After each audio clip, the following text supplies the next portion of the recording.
Yes, it's that time of year again. Eurovision.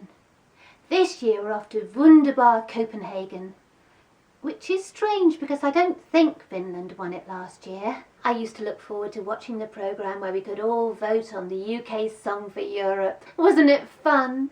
Everyone sharing in the huge joke of picking the worst possible tune sung by some tone-deaf gargoyle who couldn't dance. I've been watching all those First World War programmes, and it reminds me of the spirit of the Blitz.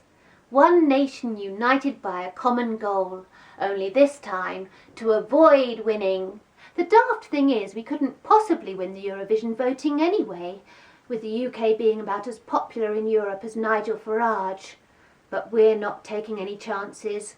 If the British public can vote the Lib Dems into power, then they can no longer be trusted to deliver the likes of nailed-on failures Scooch and Gemini. So the BBC set up a secret committee comprising people like Andrew Lloyd Webber, Phil Collins and Green Party MP Caroline Lucas. They make a suggestion which is put to someone who actually knows something about music to make sure it really is a dud. This system has given us Engelbert Humperdinck and Bonnie Tyler, thanks mainly to Caroline Lucas, I'd imagine. Well, there's nothing quite like recycling has-beens, is there? Though this year's selection is and never was, called Molly Smitten Downs. Molly Smitten Downs, what a name! You'd change it, wouldn't you? Maybe to something like Mandy Smitten Downs. Her song's called Children of the Universe. I'm just hoping she isn't going to be naming them all or we'll be there a while.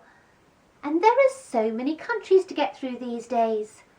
I didn't even realise some of them were in Europe.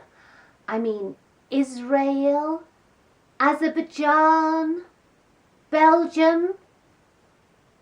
It'll be Venezuela next. Mind you, I like the sound of Venezuela. All those canals and a Lido. The other thing about Eurovision is the fabulously fair voting system, which is a model of democracy we can all aspire to. And talking of Hamid Karzai, see you next Tuesday. And remember, keep it light. Hope you enjoyed this week's show.